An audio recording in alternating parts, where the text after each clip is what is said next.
Hello, Ryan. Hey, how's it going? Good. It's your pleasure to meet me. Yes, I do remember watching your show as a child and teenager, so this is a pretty big moment for me, definitely. Yeah, I can tell your energy level's off the charts. How excited you are. Oh no, I am on the inside. I'm not a very outwardly exuberant person, but I am very excited to do this interview. All right, so for you, this is doing handstands. Pretty much, yeah. Yippee! You guys were originally called Mother. Mother.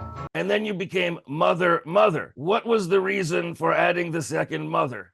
We signed a record deal 1 year into being a band as Mother, and they did an internet search, and there was like a smattering of bands around the world called Mother, and so they asked us kindly to change our name, which felt like the end of the world. It's kind of funny looking back, like 4 people knew of us.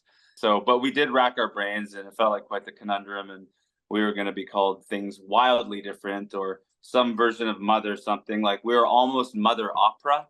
I can think of a version of Mother you could have been called that wouldn't get a lot of radio play. For sure, yeah, I think that did cross the desk, but yeah, we just ended up going with Mother Mother.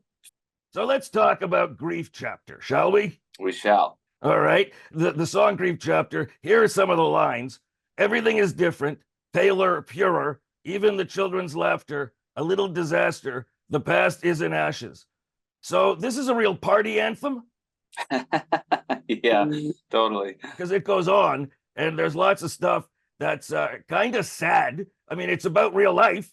Real life can be sad, but what made you decide to focus on this? Was it something happening in your life? Was it that haircut? Like, what was it?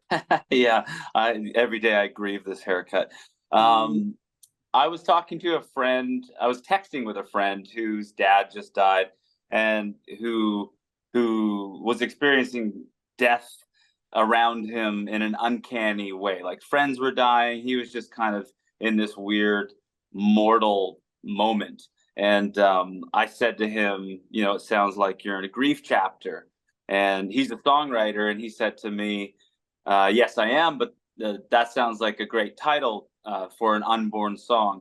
And so I sort of took that cue and I wrote the song Grief Chapter. And all those lines that you just recited back to me, a lot of that was taken right from our text thread.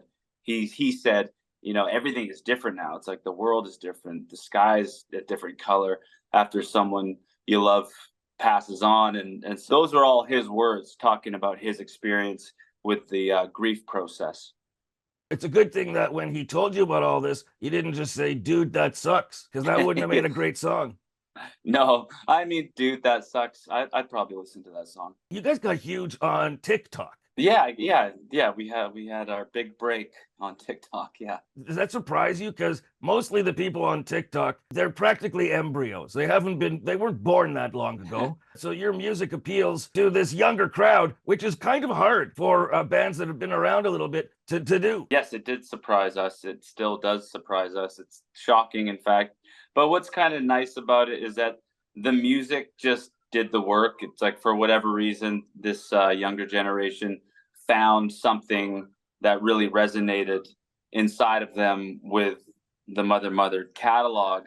Okay, now, one of the things I respect about you guys is the fact that your music has been adopted by transgender, non-binary, LGBTQ plus community, and you've embraced that. So my hat's off to you for that. Thank you. Yeah, no, it's been a really unexpected and heartwarming connection that we didn't necessarily anticipate being made. But I think it just speaks to like how themes of alienation, isolation, and the quest to like find your truth can just cross so many boundaries and appeal to so many people.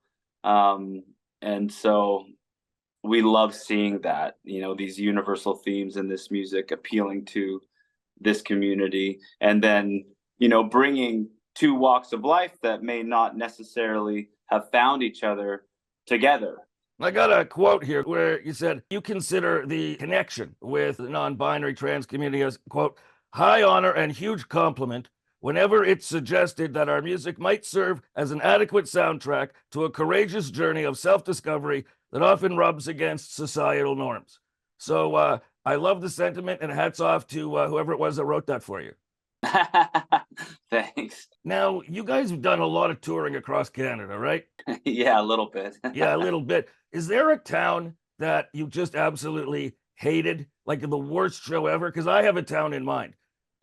In all honesty, I can't think of a town that we've ever hated. Yeah, such a strong emotion. I mean, we should be so lucky to go anywhere and have three people or one sock show up, willing to absorb what we have to offer. And I'm not trying to be saccharine or overly modest, but I just, I've been around long enough to know how hard it is and how lucky we are to play to one person anywhere in the world. So Canada's great, far and wide. Okay, I just want to tell you, avoid Squamish, BC. Oh, why? I hate Squamish. There's a reason it's one letter away from squeamish. Just telling you. One day we'll have a beer and I'll tell you all about it, okay? Okay, and I can extol its virtues. Sure, take your best shot. Thanks, Ryan. And Thanks, Ed. best of luck with the tour, with the grief chapter, and everything else. Oh, thank you. It's my humble pleasure to have talked to you. And yeah, it's a big day. It's a high honor. Thanks, Ed. Take blah, care. Blah, blah, blah. Hey, don't forget to subscribe, ring the bell, and comment.